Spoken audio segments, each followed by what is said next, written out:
On behalf of the Alberta Council of Women's Shelters, I am honored and humbled to be included in today's important event.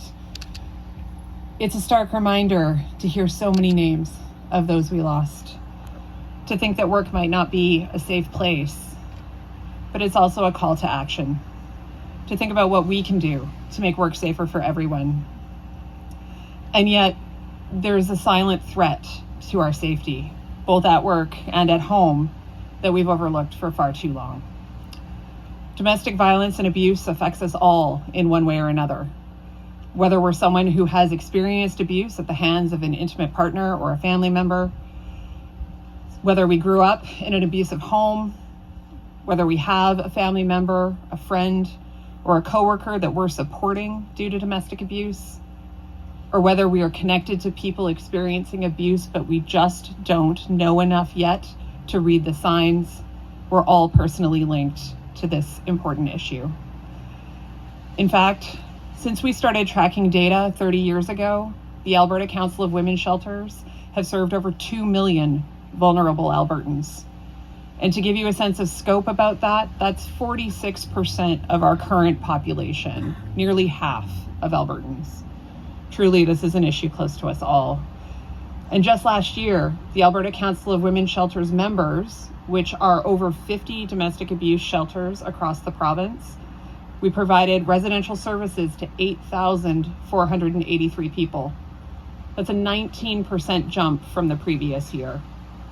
It represents 4,852 women, 3,561 children, 53 men, and 17 gender diverse individuals. Our members answered almost 60,000 calls for help, a 12.5% increase from the year before. Of those surveyed who were experiencing abuse, more than 65% were at severe or extreme risk of being killed by their current or former intimate partner. And per Statistics Canada numbers, a woman dies in this country at the hands of her current or former intimate partner at least once every 6 days. The numbers are sobering, and the abuse is pervasive.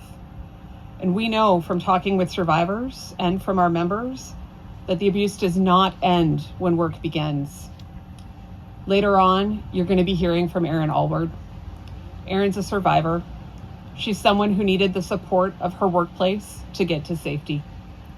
And when you hear her story, I ask you to imagine what could have gone differently if only her employer and her colleagues knew how to recognize the signs. If only they knew how they could help. If only they knew what the workplace means to somebody who is experiencing abuse at home, and how one considerate ear or one flexible thinker could have gotten her to safety sooner. I'm sorry to say that Erin's story is far from the only one of someone reaching out to a workplace for help and being met with a system that isn't ready to respond. A report from the Ontario Safety Association tells us that 90% of people experiencing domestic abuse will disclose their situation to someone at work. 90%. Imagine what could happen if those workplaces were ready to respond. Imagine how many fewer lives would be lost. Even before the COVID pandemic exacerbated the epidemic of domestic abuse in Alberta, we knew that domestic abuse was creating risks to safety in the workplace. In 2010, the Alberta Council of Women's Shelters launched our first toolkit to support workplaces to be safer. In 2018, Alberta occupational health and safety legislation changed explicitly to require workplaces to address domestic violence and abuse as a safety hazard. And yet in 2019, when we surveyed Albertans, we found that almost 80% wanted their organizations to do more to address domestic abuse.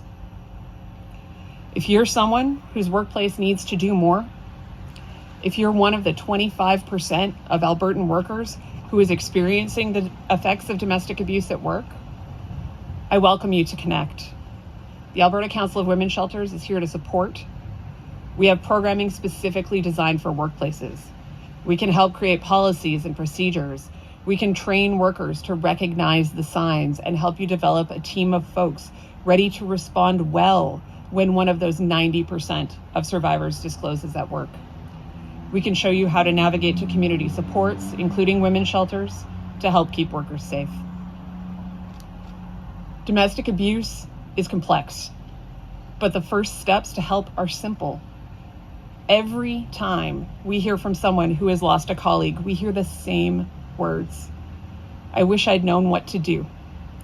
I wish we had all known how to recognize the signs.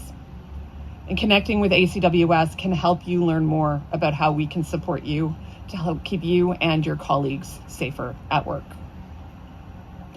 I also want to take a moment to share some information about how the pandemic has exacerbated the epidemic of domestic abuse in Alberta, how it affected both survivors and the shelters supporting them, and how we need to rethink how we connect with one another through work to support collective safety. The need is increasing. We know from what we read in the news, from what we see in our communities, and from what we experience at work. At the Alberta Council of Women's Shelters, as I mentioned, we work diligently to track data to determine trends in Alberta so that we can better advocate for supports and better serve those who are experiencing abuse. And what we're seeing right now are 10-year highs.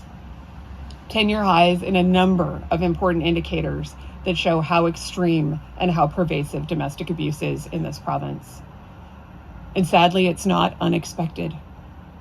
Research has shown over and over again that natural disasters and public health emergencies only exacerbate the problem of domestic abuse and complicate safety in the workplace.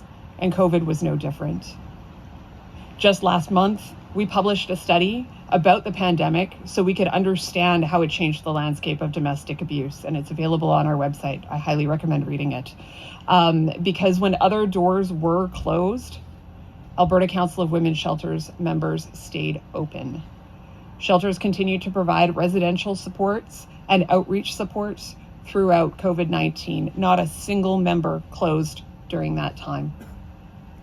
Thinking back to what Chris said about the healthcare system, we also think about the people who work in shelters, and when their work isn't safe, it does put a risk to all of us. This time and this study gave us an important window into the lives of some incredibly vulnerable Albertans during a time of fear, insecurity, and risk.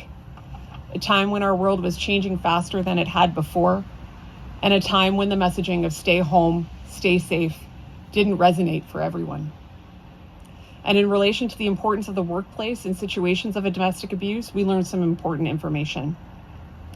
85% of shelter staff reported seeing increases in economic abuse during that time.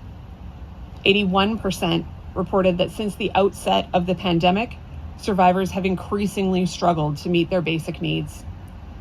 And 80% reported survivors are having increasing difficulties gaining access to affordable housing.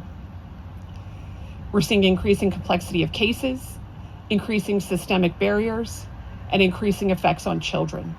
And we know it's going to take years to recover. All of this highlights the value of a safe and understanding workplace for people experiencing abuse, and the potential for support that exists through that workplace. A job can help a survivor imagine a life without her abuser. Security of work can help a survivor plan for that future. Health benefits can help her heal. A safe place to be for the day can give respite. A team to connect with can reduce isolation. And meaningful work builds confidence and self-worth, two of the first things an abuser works to destroy.